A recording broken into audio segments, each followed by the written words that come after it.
How do you submit an offer on a condo in New York City? We'll demystify this topic in the following video. In case you're not familiar, I'm Chris with Hauseit. Hauseit is the largest for sale by owner and buyer closing credit company in New York City, established in 2014.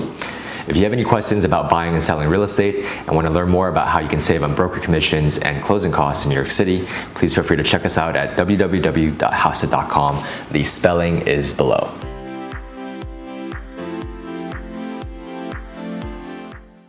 Contrary to what you might expect, there are no standard offer to purchase forms or submit offer forms in New York City.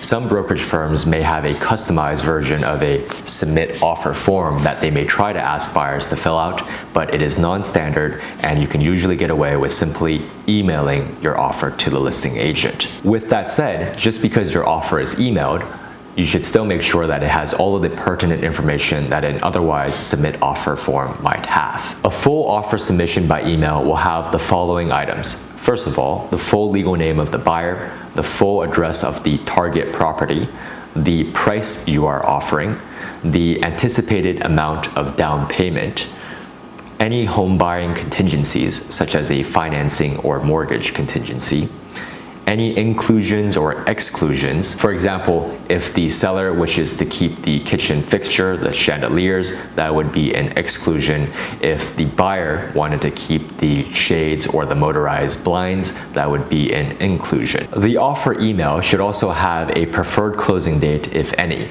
If you wish to be flexible, you can always say ASAP or flexible or any time that suits the seller. If you would like, you can also include a home buyer letter to the seller, or more simply just a short biography about yourself. This can usually be a paragraph or two about your personal and professional history. Lastly, don't forget to include your attorney's contact information.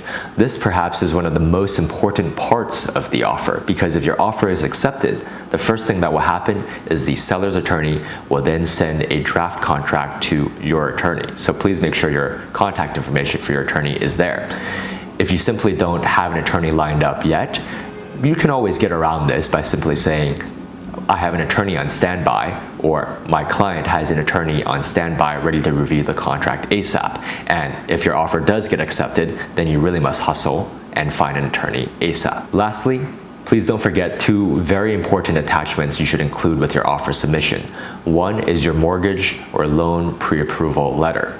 Second, you should also attach a REBNY financial statement. A REBNY financial statement is a short 2-page Excel or PDF document that outlines your personal financial situation, such as your income, assets, and liabilities. If you are purchasing all cash, of course, you won't need to include a mortgage pre-approval letter, but in lieu of that, you should include proof of funds. Oftentimes, a letter from your bank or your accountant, or perhaps even your investment advisor is sufficient. Sometimes a buyer can simply include a single account statement or a brokerage statement, perhaps with the account number crossed out, showing sufficient funds to cover the purchase plus closing costs in full. So that's really it. That's all you really need to submit an offer by email and to have it be a complete offer submission to the listing agent.